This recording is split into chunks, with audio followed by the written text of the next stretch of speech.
All right. And we are live. Looks like we're live once Good again. morning, ladies and gentlemen. Good afternoon, good evening, wherever in the world you may be.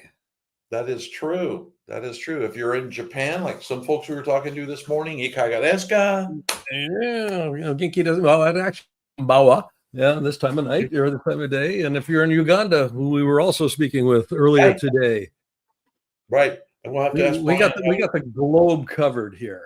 How we say that in Afrikaans, so we could say that in his language. So yeah. Well, we'll stick to English. We'll stick to English here. We're not going to confuse things because what we've got to do is confusing enough. Hi, I'm Blaine Bartlett, and this is my distinguished, I'm going to change it up here a little bit. Your distinguished and seasoned, my distinguished and seasoned co-host, Dr. Mr. Professor Dolan White. And then I'm Dolan White. So, and thank you everybody for joining us yet for lunch on a Thursday. And we're going to continue our conversation. We're on this side of the conversation around decisions. We have a really interesting conversation today. Episode number 4. Episode number 4 on decisions. We got one more in this series. Now, those of you that are kind of new to the Power of You, we do these every Thursday. Runs about an hour, and we take a topic and we do a deep dive in it. And just what we're bringing to the table, ideally, will not be just theory. Dolan and I have got, this is the color of our hair here. We got aggregated about 90 years worth of experience doing leadership and organizational development work. We've led organizations, we've broken organizations, we've started organizations. We've failed more often than we've succeeded, and we've learned a boatload of stuff. So we're taking these things and we're doing deep dives on them. And this is just kind of our way of, number one, having some fun together, but also I think hopefully bringing some value to folks that is easily accessible. Yeah. So you're going to get theory, but you're also going to get practicality. We do weave in practicality. That's stuff. Oh yeah, I remember that. Oh yeah, I did that. Yeah. So yeah, this is fun. Yep. So this series, like we said, this is number 4 in the decision series, The Power of You, making decisions. Leaders lead decisions. Yeah, everybody's making decisions all the time. And decisions actually generate our future. Yeah, it's the decisions we make today that produce the future we have tomorrow. The quality of that decision-making process generates high-quality decisions. If you've got a poor decision-making process, you're going to end up more often than not with low-quality decisions, and that's going to actually reflect in a low-quality future. Yeah, and it's funny you mentioned that because I think one of the things, so just shameless plug, this week we've been teaching a 5-day challenge on leadership, and you guys will see other stuff around in the future, next one that comes up. But one of the things we've been talking about this week a lot with those who are participating in the challenges. So this is, we call this Power of You because we're focused on you this is you as the leader. This is all about you. But one of the things that's incumbent on you is then to take this and permeate this into your organization and move it into your culture. Because, and particularly with decisions, this is really important because as you're making decisions with one mode and you have another leader in your organization making decisions with a different mode and you are just not in alignment, you're going to have an interesting outcome. Likely not the one you want. not quite where you want to go. So use this, share these videos with them, but use the things that we talk about to help create that consistency in your organization. And today is an interesting topic. This is a tough topic today. This will be fun. Yeah, and just to kind of belabor the point here a little bit, the idea of decisions, when we think about decision making in an organizational setting, most people will think about the big decisions that are made, the ones the leader is supposed to grapple with, and the managers, it's their responsibility to make the decisions. Folks, that's bullshit. Quite frankly, it's BS. You're making decisions all the time. I don't care where you are in the organization. It's this aggregation of tiny little decisions that are made around the water cooler, in the snack room, that aggregated together determine the direction and the future of that organization or that team, or if you're around the breakfast table with your kids and your spouse, the direction of your family. These tiny decisions aggregated over time begin to, let's think of an iceberg. You got 90%, 80% of that iceberg underwater. These decisions are out of sight. They're certainly not out of mind, but they're out of sight. And they're moving things in a direction that's oftentimes not where you want to go. So how do you make high quality decisions? Kind of coming back to this, what's the decision making process? And when you get paralyzed, how come? Right. Paralysis analysis. We're gonna, there's a reason that actually exists in the world. So we got I think a fascinating day ahead of us here. So we'll just reminds me of an old boss I had at one point in my career, Blaine, he would end every meeting with, "Okay, let's think about it." Okay. 2 hours later, I don't know. Go think about it. Sleep on it. Okay. Yep. No, but all right. Sounds good. Anyway, let's go on. Yay, the power of you. And it is, as Dolan said, all about you as a leader. And the idea here, leaders lead decisions. Yeah. Boy, you got all kinds of stuff that you're working with all the time. And so when we're looking again here, I'm going to, not so much decision itself, but the process of making decisions. Yeah, kind of what's the mechanism in place here?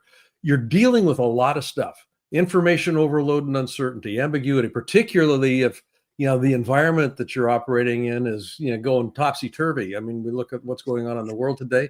There's a lot of uncertainty out there. So how do we actually make effective decisions in the face of all of that? We've got cognitive biases. We've all got preferences, and we're making judgments all the time, most of which are out of sight. We don't know that this is going on. We just are tugged to move in a certain direction. And that's a consequence of an unexamined, unconscious bias towards a certain way of things being. And we made this comment in the challenge today that we were working with some of the folks that were there. Most people on this planet would rather be right than get what they say they want. Yeah. And that need to be right influences a lot of decision making, and it's usually, again, out of sight, out of mind. It's just this emotional tug that doesn't feel right, so we're not going to go that direction. We're not going to do that. And we didn't really look at what all of that entailed. So that comes into play. Organizational politics. Every organization's got politics. I don't. My wife and I have a political tug and pull all the time, and it's just us and our 2 dogs. I guarantee there's politics involved, and there's conflicting agendas. Yeah. So no escaping that. Yeah, don't know anything about that. Read about that in a book. Somewhere. Somewhere. Yeah, and again here, why do people have difficulty with decisions? Well, there's this whole notion of, if I commit to a course of action, I'm going to be responsible for it. And again, we talked about this in the challenge a little bit today, this week. Most people grew up equating responsibility and blame as if they're the same things. Who broke that lamp? I don't know. Who's responsible for that? I don't know. It wasn't me. It was Johnny. It was Dolan. He broke it. Yeah. We don't want to take responsibility because we are afraid of what will happen. There's a blame consequence for many people. So making decisions becomes an activity of hedging my bets, which compromises the quality of the decision. And then the last piece here has to do with balancing short-term pressures with long-term visions. And it's a difference between really understanding the nature of something's urgent and something's critical. Urgent is short-term pressure. Critical, this has a long-term consequence to it. Yeah. One of my favorite things about all this is, if we take, when we originally started the series, this actually this topic came out of when we were from the very starting. But one of this, I was thinking about it this morning, about this conversation today, Blaine. It was really came down to, if we take each one of those bullets, the key glimmer, that golden nugget from each bullet. And for those of you listening or those who are watching, the very first one is uncertainty. Yes. The second one is bias. Everybody, there's bias. The last is conflict. And by the way, and we talked about this before, we want conflict. Maybe we'll do a power review just on conflict sometime. Yep. Fear. I just got off a call for an hour with a client, just talking about fear and the nature of fear, what fear means and the symptoms of fear. How do you defeat fear? And then pressure. Cool thing about being a leader is that pressure that goes this way and this way. And you're that cream filled. Linda, my wife, bought me cream filled cookies, so I can't wait. I'm the cream filled cookie sitting right in the middle. So that pressure, and they're good for you, apparently. Oh, they are. They're they're shortening. Glad a glass of milk, and I'm good to go. So there is that. So I like the bullets, but when you think about that as leaders, think about uncertainty, bias, the conflict, fear, and then pressure. All of those things, you lead through all of those moments. That's your job in the organization. Is how do I lead through that? And that's what we've been talking about. So there you go. So leadership is not about making perfect decisions. It's about making confident, aligned decisions with the best information possible, the best available information. Yeah. And here we are. That's today. What the heck is that? Yeah. So this is what we're going to be looking at today. Yeah. How do you act? Again, we're looking here not at the decision itself, but the process by which you actually engage decision making, which sets the direction and the outcomes that you're going to be dealing with tomorrow. Right. We can't advise you in this. We can't advise you under decisions other than it's yes, just do it. Yeah. But just go ahead. Just tell them that Blaine said yes. So, all right, let's talk about it. Doctor. Okay. We got a couple of reference models, and this is something that, we will come back in work that Dolan and I do together and independently. These two models literally inform all of the work that we do with our clients in some way, shape, or form.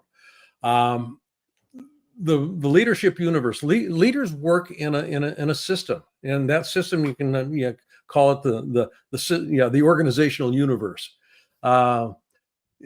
Typically speaking, most people will pay attention to the top three areas of this pyramid, and that has to do with vision, strategy, tactics, which is the why, the what, and the how. Yeah, why are we doing this? What's the picture of the future? What strategy, what pathway is going to most likely get us to where we'd like to go with the least amount of consternation and upset? And then once we decide on that strategic path, what's the tactical components that come into play? So the decision making in large part has to do with the transition between the vision and the executable, which has to do with the what, the strategy, and then the tactics that come into play here. We're making decisions on an ongoing basis. These bottom two tiers on this pyramid, the leadership universe, has to do with what informs those decisions. Yeah, this is the unconscious bias. This is all of the stuff that we were addressing on the previous slide. The stuff that's out of sight and generally out of mind. But it's operating. 95% studies show over and over again, 95% of all human behavior by the time we're in our early 20s, all of the behaviors that are engaged in, 95% of them are driven by subconscious mindset biases. Why'd you do that? I don't know. Well, you knew it wasn't going to work. I know. Well, then why'd you do it? I don't know. It's that unconscious stuff that drives everything. Yeah, that we want to be able to leverage, because this is informing the decisions that we make. And then the last layer here, which is actually the most important foundational layer, is what we call spirit. It's that part of the organization, part of the individual that is inspired. It's where inspiration lives, where creativity and innovation live. And if we're working effectively with mindset, we start making decisions that are informed by something other than what we've always done before. It's informed by this spirit that wants to express itself, that wants to emerge in a more fulsome way. So that's the leadership universe, a very brief Cliff Note summary of it. We do a whole mastermind program that spends a year on this one. So it may look simple. It's pretty complex. And then the four pillars.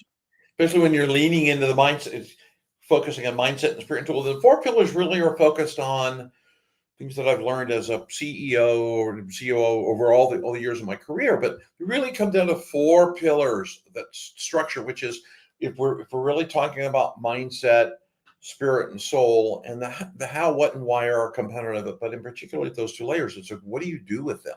How do you turn those things on inside of your organization and do it in a consistent way so that you end up with continuity, congruence, and you build out. There's the C words again today. You start building out, you build those things out. And the first pillar is trust and autonomy. And at a very, very quick glance at it, trust is that it's a 4-part. I have to trust me. So I learn as a leader to trust myself, which empowers me to trust you. And you trust you, which empowers you to entrust me. There's a relationship that happens there, which creates autonomy. And autonomy simply means a willingness to try, and that you're going to trust them to try. And trust has to happen, or there is no autonomy. It's command and control. Communication and transparency I heard a comment a couple of days ago around radical transparency. Leaders, we tighten up around. I communicate, but transparency gets me because there's things I can't say. You could say it all. Transparency is critically important. That leads to growth and innovation.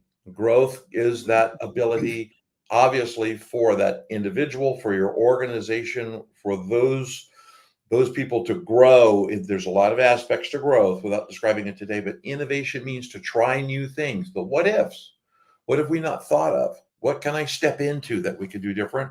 And accountability, I always lean into it's not Trello boards and Excel spreadsheets and checklists. And accountability is that agreement that we have to each other on commitment of ownership, which links into all of these. And as you notice, these aren't, when you look at the leadership universe and the 4 pillars, there's not a do this, do this, do this, do this, do this. None of that occurs in any of those things. So they are all natural components that live inside of the body of your organization and your world as a leader. They all live simultaneously. And where your emphasis shifts will be based upon the season of your business, where you are, what you're working towards. So this is the model that Blaine and I use. This is our structure to work with organizations and leaders as we help them. Yeah. So, I mean, a way to think about this, and you mentioned structure in the coaching work that we do. We provide the structure. You as a client bring the content, and we will work that content within this structure. Well said. Exactly. What happens? Interesting things emerge out of that because content needs form. Content needs something that holds it. And this is true with decisions as well. Decisions need a frame that hold it, that allows it to be effective. Yeah, very much so. Very much so. This made me smile because I think of those calls going into work with a client and having an agenda in mind and showing up and having the content not be aligned with anything that was on your agenda. And it is the content that leads that. Let's talk about this one. This is a great one for a couple of bars. Yeah, just a couple of bars on this. Again, we've got about 90 years worth of experience in working in leadership domains as leaders, teaching people how to lead more effectively, all that kind of stuff. And about 20 years ago, I started playing with definitions. How do you define leadership? And there's all kinds of definitions. You look it up in the dictionary, there's a boatload of stuff. And every consultant worth their salt has got a definition that they leverage. This is the one that, I've actually, literally trained. I've been in front of almost 400,000 people individually, 400,000 people. I've impacted over 1 million in the work that I've done. And I've, part of that entailed research. What worked, what didn't work? Who are these leaders that are actually excelling? What are they doing different than people that aren't excelling in the way that we were looking at it? And there were, 4 key components that seemed to be in place with every one of them. And this was without exception. They were highly effective at influencing, not commanding and controlling, but influencing. This is a state of being. And we've all heard the notion about the notion of the leadership presence. Every leader has a presence, and people respond to that presence before you ever open your mouth. There's an energetic around it. We influence with energy. That's how we influence. We influence with energy. And when you step into a room, or when you meet with your team, or even when you pick up the phone and somebody knows it's going to be you on the other end, there's an energetic dynamic that is beginning to influence the way they move. Leaders cause movement. Most people aren't aware of that influential dynamic. So this is a state of being exploration. Highly effective leaders know themselves well enough, and they leverage that knowledge in a way that allows them to be influencing movement, influencing direction. That's that piece of it. It takes command and control out of the entire equation. Bless you. Co-creating, ownership transfers. It's not just my idea any longer. It now becomes our idea. And this is where the distinction between motivation and inspiration comes into play. Command and control leaders will typically default towards motivational strategies. What's the carrot? What's the stick that's going to work most effectively here? Highly influential leaders recognize the power of inspiration, which is an inside out. They tap into something that's meaningful for the folks that they're interacting with, whether it's a direct report, whether it's a peer, whether it's a customer base, whoever it may be. What's that piece that lights them up? And they kind of go, ooh, they lean in. Co-creation becomes possible at that point because emotional engagement has been triggered. The coordinated movement piece, highly effective leaders are very adept at using conflict, not avoiding conflict. Coordinated movement is not about harmony.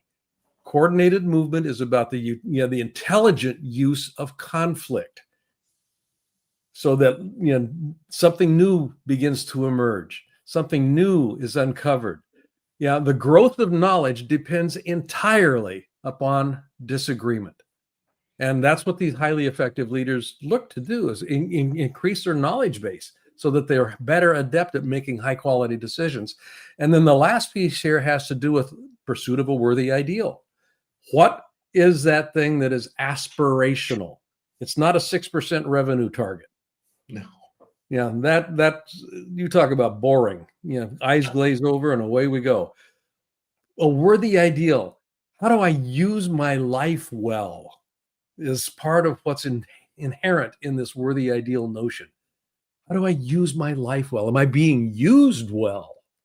If I'm being used well, I'm going to sign up all day long. I'll be there. This is something I can't not be participating in.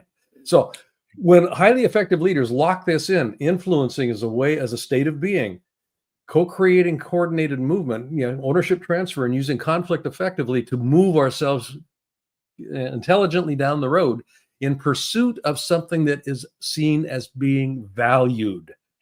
That's what we end up working with. The decision-making process is embedded in this. Yeah. And I love this sentence. And maybe it's, age at this point, but from a simplicity perspective, when you think about this as a leader and you take each one of these pieces, you'll hear us say this kind of over and over, but as you're having conversations, as you're thinking about a strategy, as you're thinking about your steps as a leader and the actions you're going to take, and as you're having conversations with leaders in whom you have custody and helping to develop their careers, this breaks it into a series of questions that you can ask. So as an example, how are you influencing? Who are the others? What is happening there? Help me understand that. What are you doing are we co-creating? What are you co-creating? What does coordinated movement look like? What conflict can you expect? How do you resolve that conflict? And what's the North Star? Are we in alignment on that worthy ideal, or are you creating a worthy ideal that is not in alignment with where we're all going? And what does that mean to those individuals? So you can take this apart and use it as probably not the right. I've been making up words last couple. Interrogative. It just can't remember. But you can use it. You could use it as part of it to help you think through those steps and align and ensure that you align that and teach your team the definition and teach them to ask similar steps so that you do end up with that continuity in the organization that gives you the blend. So you can you see progress. You begin to build in ease and elegance. And then you apply this to making decisions. Which is for the sake of what? Yeah. Yeah. Decisions are grounded in this, not in vision, not in goals. Decisions are grounded in something that is, and this is the pursuit of a worthy ideal dynamic here. For the sake of what are we doing this? It's not your vision, not your goals. It's the answer to what matters. What matters in this moment in time? What matters down the road? What matters in 6 months? What matters is what we organize around this decision. Yeah. And there's a flow to this. There's a flow to this. And it begins with that for the sake of what? Right. Yeah. Why does this matter? Always. Always. And we're not going to get into each step so far. So we've spent time talking about are we in alignment? Does it contribute to our primary goal? What's our cost? We spent some time talking about people, time, and money, and we may reference that lightly today. But today we're going to be focusing on, do we have 80% of the information needed, and why speed and agility in the decision-making process is important? And how do you figure that out? What does that really mean? It's an easy thing to say, hey, you got 80% of the information? Yeah, go. What is that? Yeah. And that's how do I know when I've got 80? Yeah. Why 80? Why 80? How do I know that? Where'd that come from? You got a story about that. Don't I need 100%? What the hell? Where'd that 80% number come from? Yes. Yeah.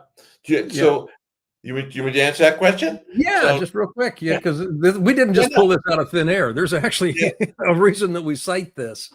1997, Jeff Bezos is in a meeting. By then, he happens to be some guy that runs Amazon, and Amazon's this small company that sells stuff. And first shareholders meeting, and one of the things and you can read this in the shareholder notes from that meeting, but one of the things that he said as a tenet in Amazon early on in their business was, when we have 80% of the information needed, we make a decision. A committed decision, which means not everybody, there may be some, it's not disagreements, but there may be some areas where there's a little bit of a difference, but everybody commits to the outcome, commits to the decision. So it becomes a committed decision. Yeah. And the 80% came from that. And part of that was built around the fact that we are business intelligent. We have the ability to have intuitive experience and imaginative experience as leaders in organizations. And 80% of the data, the information needed, combined with the commitment, gave that organization and his structure the ability to move with agility and ease and elegance, without having to get to 100%, because by the time you get to 100% of all the data has changed, and you're going to analyze it again, and you're going to be paralyzed, and you're going to frustrate your team. And oh, by the way, the opportunity left. Yeah. And what you're speaking to very directly here is, how do you get away from analysis paralysis? Yep. Analysis paralysis is something that people that feel as if they need all of the information before they can move actually engage in. And this is more common. I mean, truly, this is far more common than not in most organizations. Oh my, yes. Waiting for 100%. There we go. Waiting for 100% leads to inaction. The statement that both Blaine and I teach is, high performing leaders who make confident, aligned decisions, get to 80%. And there's other things that we've done work to get to this point, but they make that, when that 80% of the key information is available, they make the decision. And that's the role of a leader. Leaders lead decisions. Leaders lead decisions. Yes. They don't necessarily always make the decisions. They lead the decision-making process. Now, if they're the ones that are actually pulling the trigger on stuff, that's one thing. But oftentimes, there will be somebody down in the organization. And I want to be real clear about this. Most of the decisions that are made in the body of the organization. And it's that aggregation of small and mid-sized decisions that actually determine the direction. So You want to have in place here an understanding with folks that you're going to be making, we're going to be asking you to make decisions and to act on things that are being decided, and you get to decide whether you want to play or not. And if your decision-making process as an individual is, oh, I can't wait until I'm certain, I can't decide until I'm certain, they haven't given me enough permission, all that stuff. You want to blow that up. You want to have people understand that they're never going to get 100%. At best, they're going to get 80%, and they need to be ready to move with 80%. Yes, and it will be imperfect. It will be imperfect. We are after perfection here, which is, this is the difficulty with it. This is why people want 100%. They don't want to be wrong. Yeah, it's a fear. I don't want to be wrong. Which is that, it's funny, Blaine, because that's that punitive thing. Well, if I'm wrong, what are people going to think of me? Blame. Yeah. Right. FOP. FOPO, fear of other people's opinions, or I'm going to get fired, and then pressure to please everyone. I think, and I've been guilty of this. I think in my career, I've been guilty around not making a decision because the decision would displease people. And that's a big thing. Is the unfortunate thing about being leaders in any organization is we're human. Yep. And with that comes all of the baggage, all the emotions, all the personal experiences, all of the culture, all the language, everything comes along with that. I love the thing about letting go and control. I just finished speaking for an entire hour on letting go of control, and that how the people would rather be right. Yeah. Right. I'm right. Yes. People would rather be right than let go, and discomfort with ambiguity. So one of the things I think in any decision is, if there are things you're not going to know until you arrive. Right. It could be as simple as booking an Airbnb. It looked good on the website. But and then you get there and it's kind of like, this isn't quite what I thought I booked. Discomfort, not that happened ever in my life, but that moment where it's like, what part of town are we in? Yeah. Discomfort with ambiguity, things you aren't going to know until you arrive, and then fear of backlash or blame. And that hooks back into what you were talking about, Blaine, with that whole concept around somebody has to be at fault. We're taught that. Yeah. Somebody is at fault. It's the difference between fault and responsibility, fault and accountability. Blame is fault. Yep.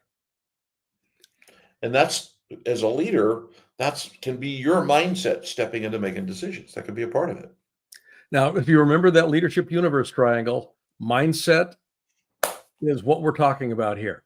The vision, strategy, tactics piece, it's the mindset that influences the decisions that are made in service of vision, strategy, and tactics. And if you've got these fears going on, if you've got this stuff going on, you're going to have a low quality decision-making process embedded in your organization, guaranteed.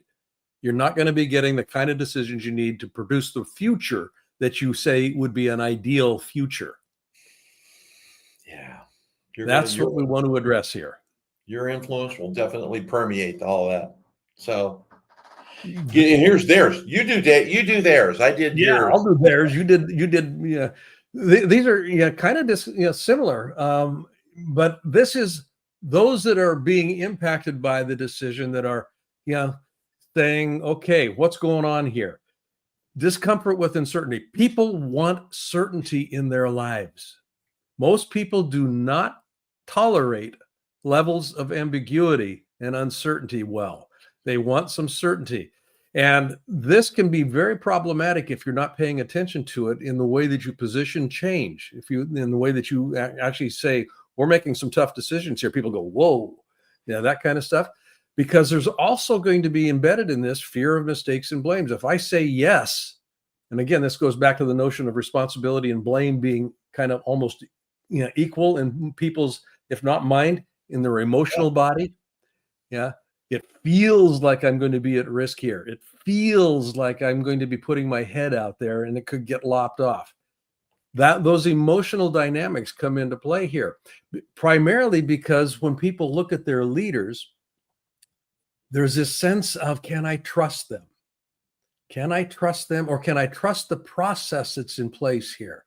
Now, just a real meta example of this, Doge here in the United States is doing all kinds of stuff to disrupt all kinds of things in the US government. The lack of trust that people are experiencing, or the pushback that is occurring, has to do with lack of transparency into the process in large part. So the recipients of these decisions are going, hold on just a moment. For the sake of what is this going on? That hasn't been answered. The process is highly suspect. So there's no surprise at all that there is resistance being generated here. It is piss poor leadership that is generating this. Truly. People want clarity, so they're going to want you to sit down with them and give them all the answers before they move. Paralysis by analysis. This is endemic in every organization. And the consequence, the net off consequence of all four of these areas is that there is pushback on change. And decisions cause changes. Yeah.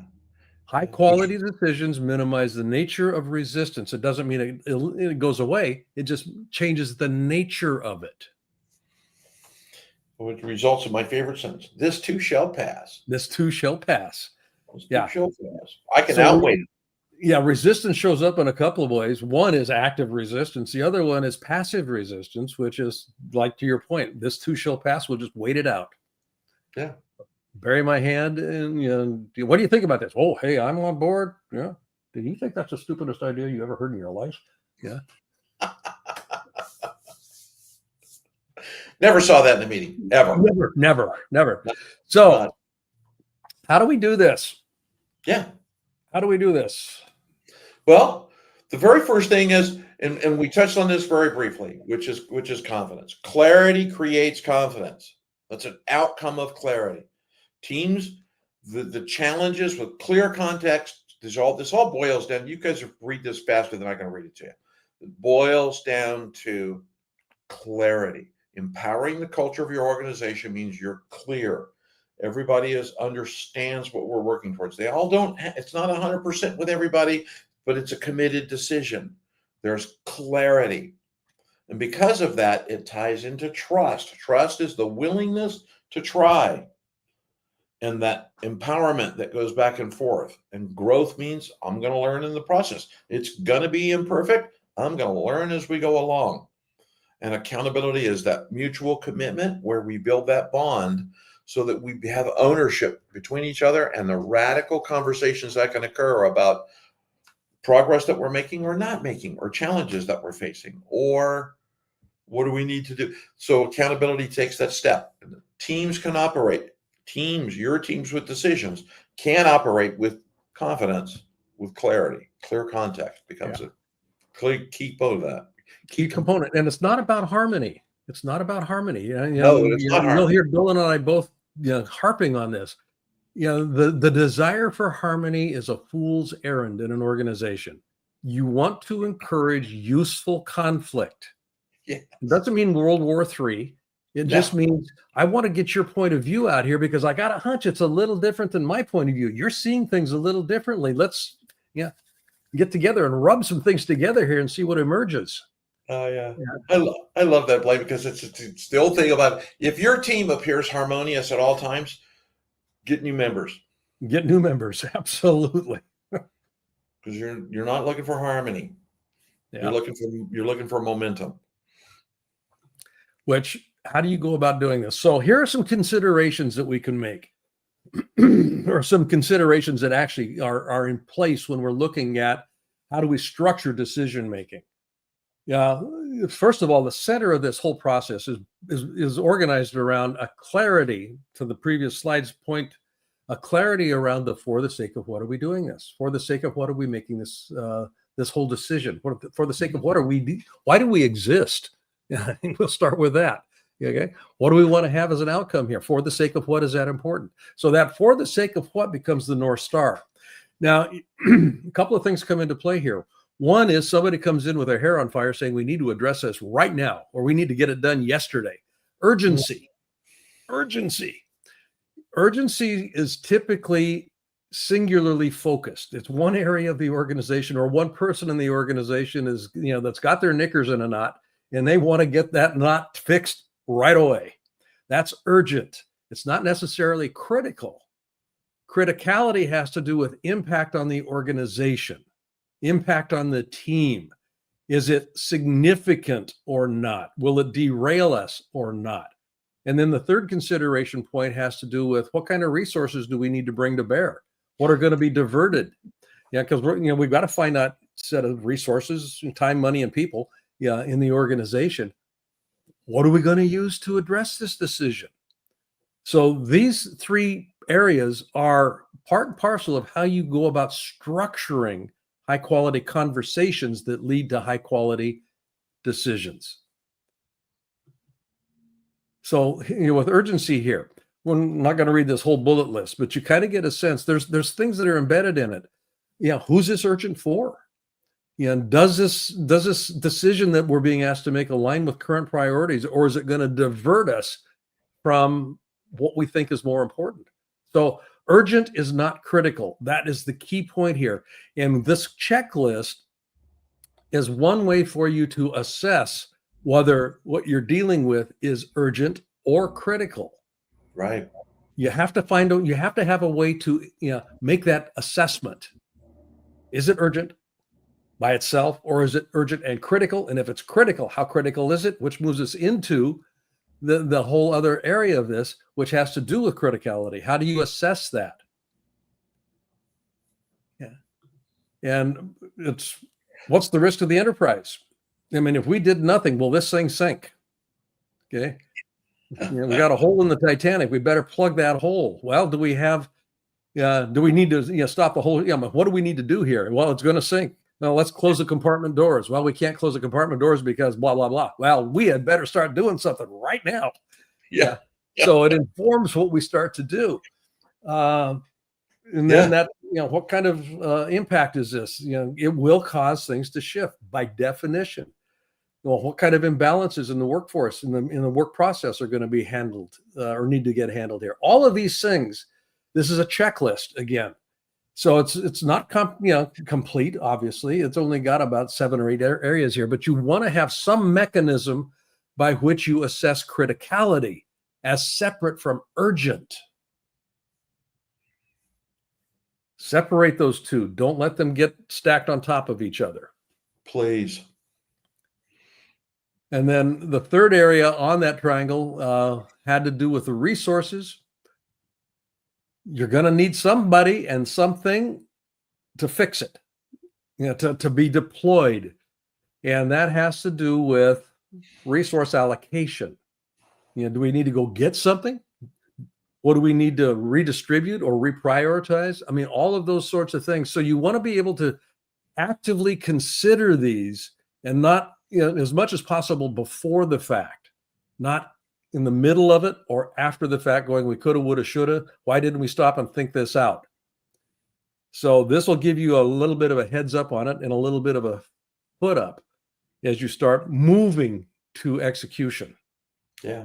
And I think one of the kind of, let's go back to for the sake of what, without going all back, but for the sake of what with these slides, in particular, the 3 that Blaine's just talked through is when you are in the heat of the moment of a decision that you've made a determination, this is critical and I've got to go, we neglect to ask the questions.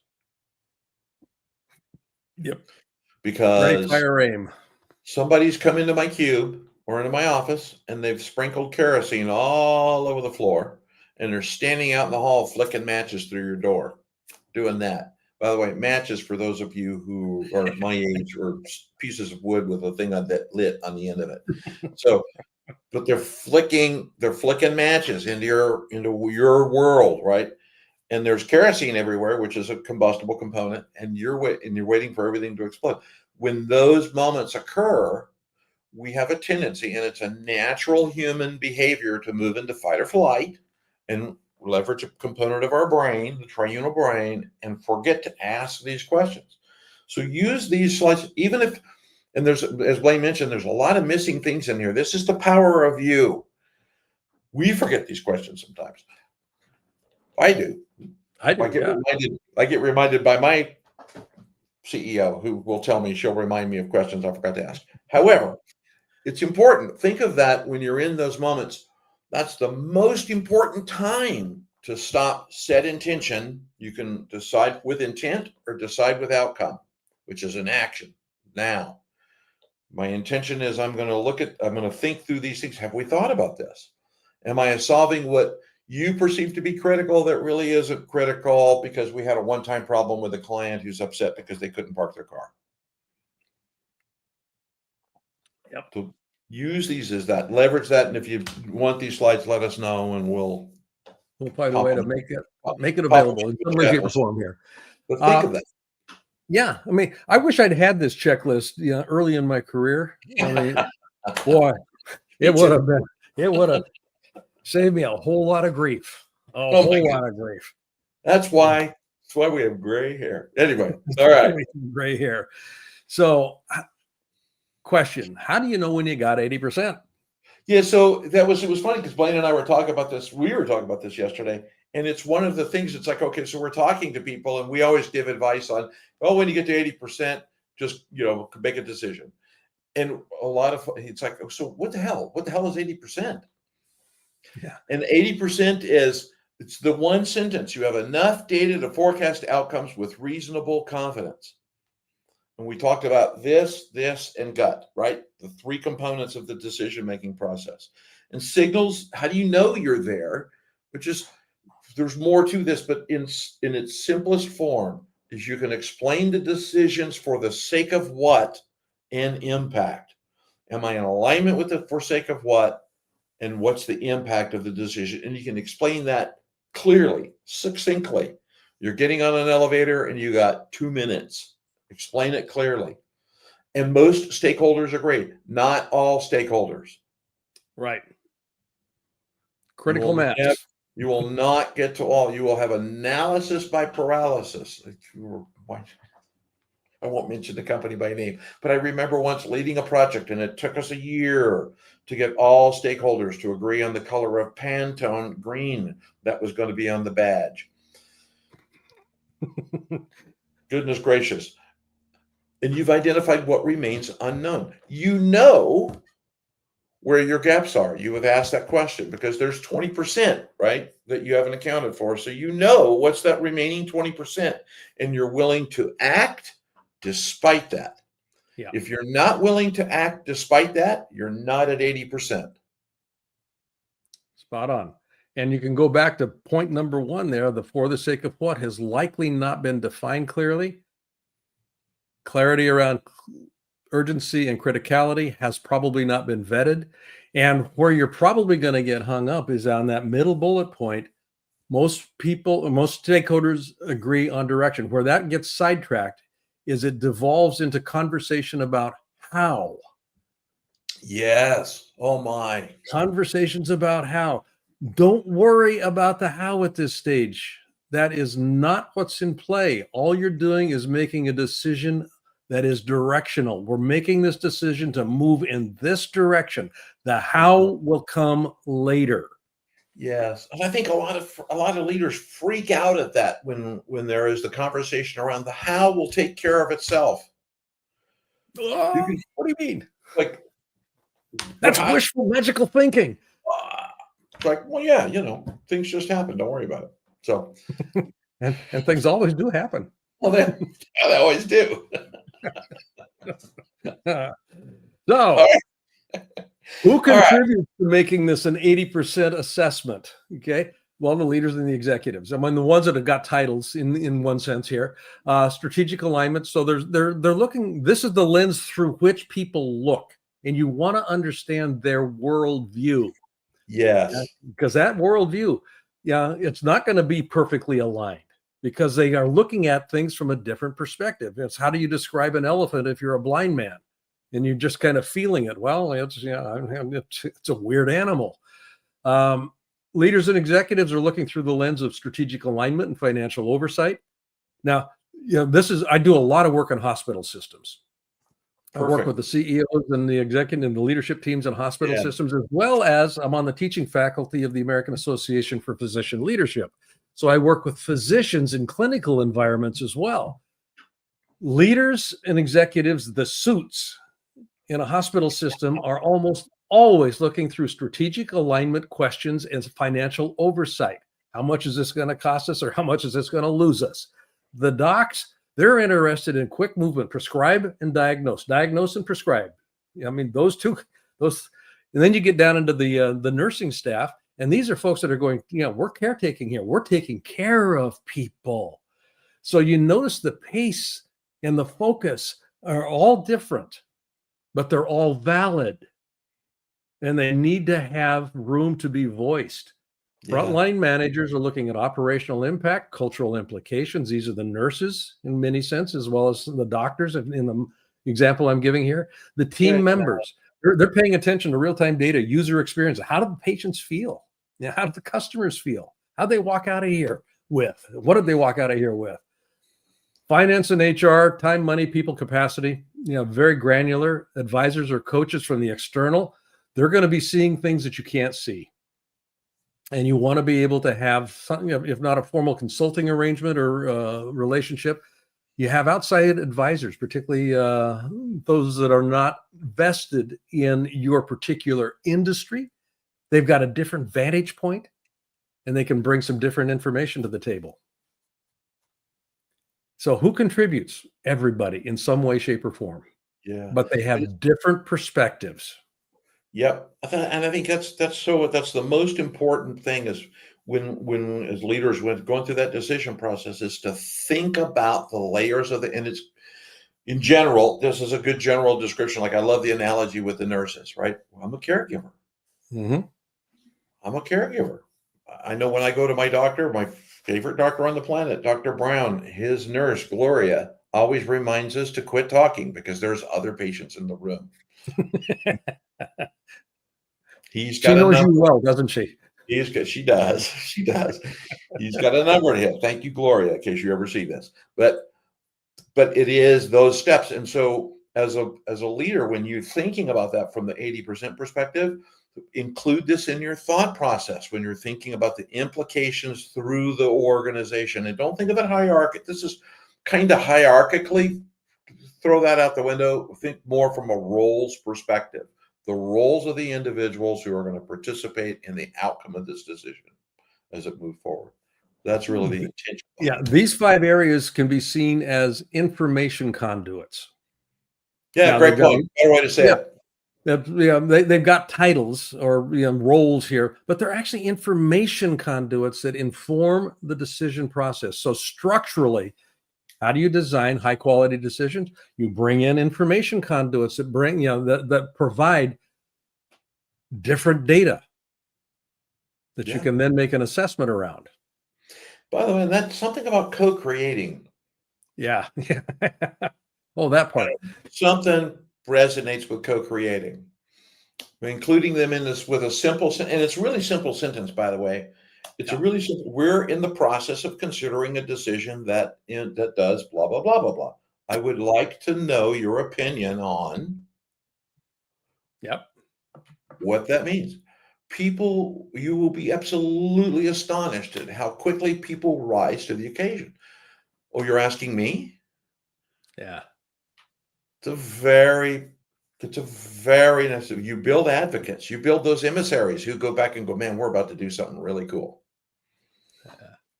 So anyway, we go on. How do you validate it?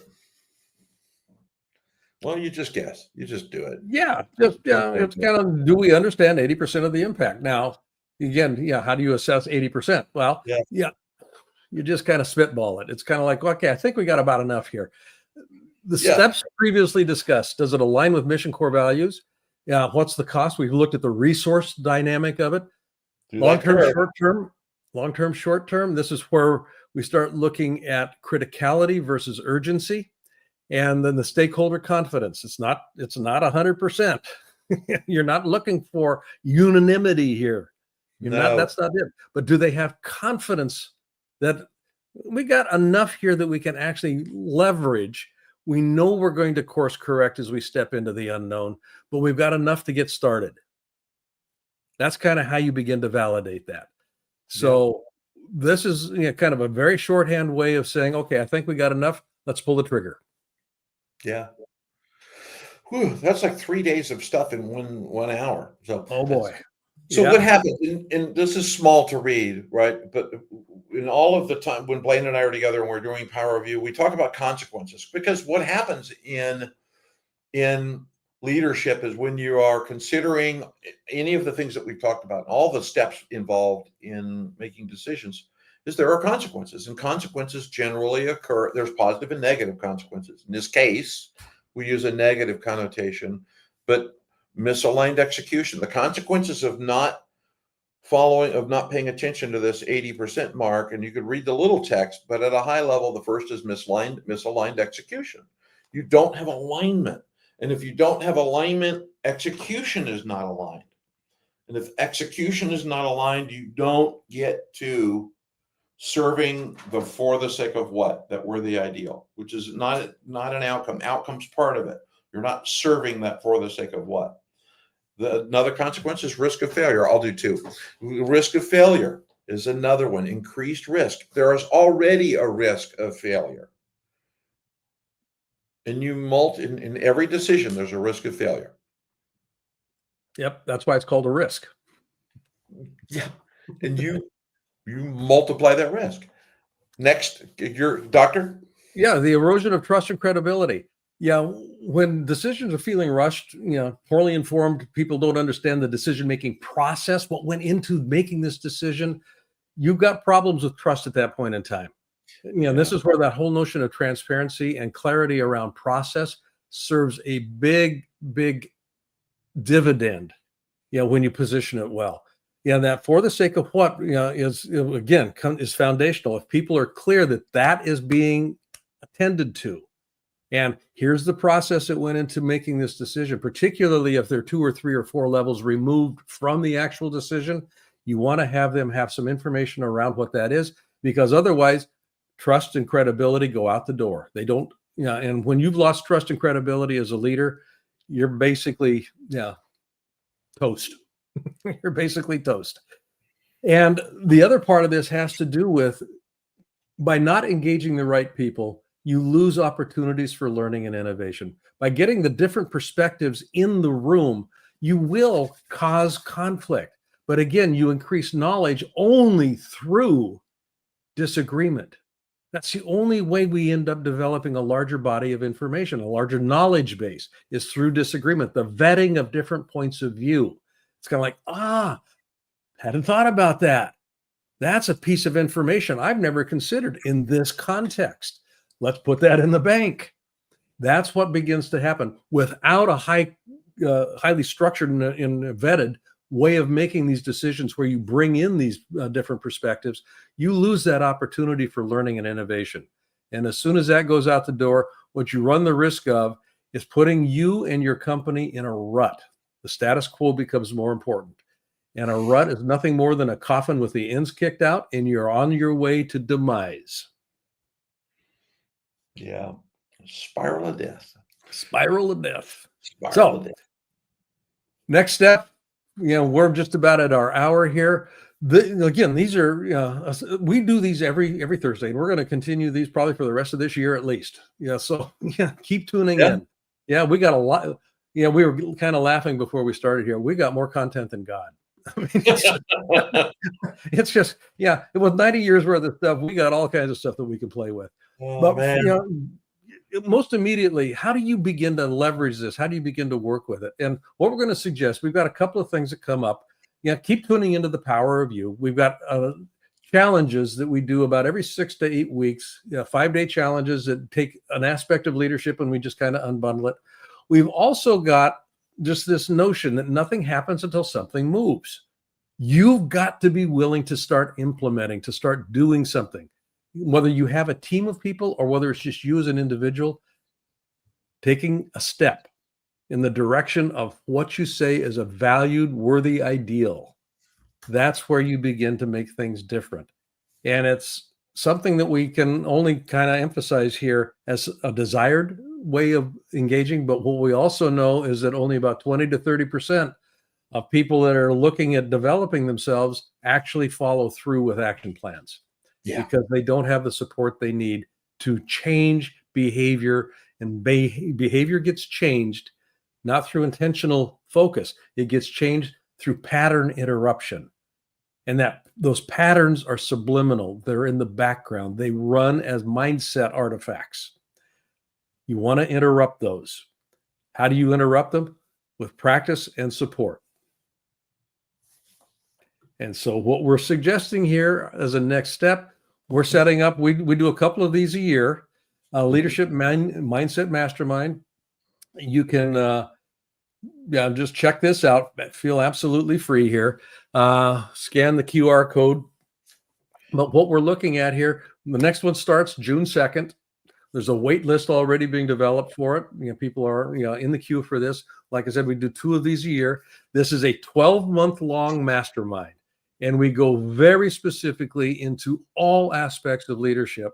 And for a year, all we work with, literally all we work with is mindset and access to spirit. Mindset, access to spirit. Mindset, access to spirit.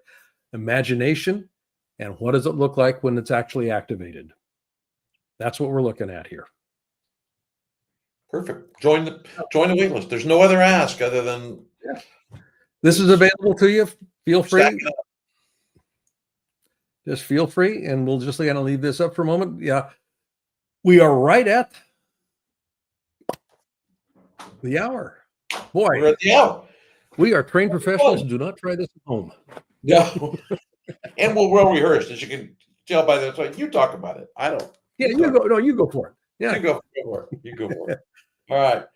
So as you're watching this on, I was going to say, as you're watching this on LinkedIn or Instagram, or if you're picking it up on either one of our YouTube channels, feel free to drop us a line. If you've got questions about any of this material, Dolan and I are both very accessible.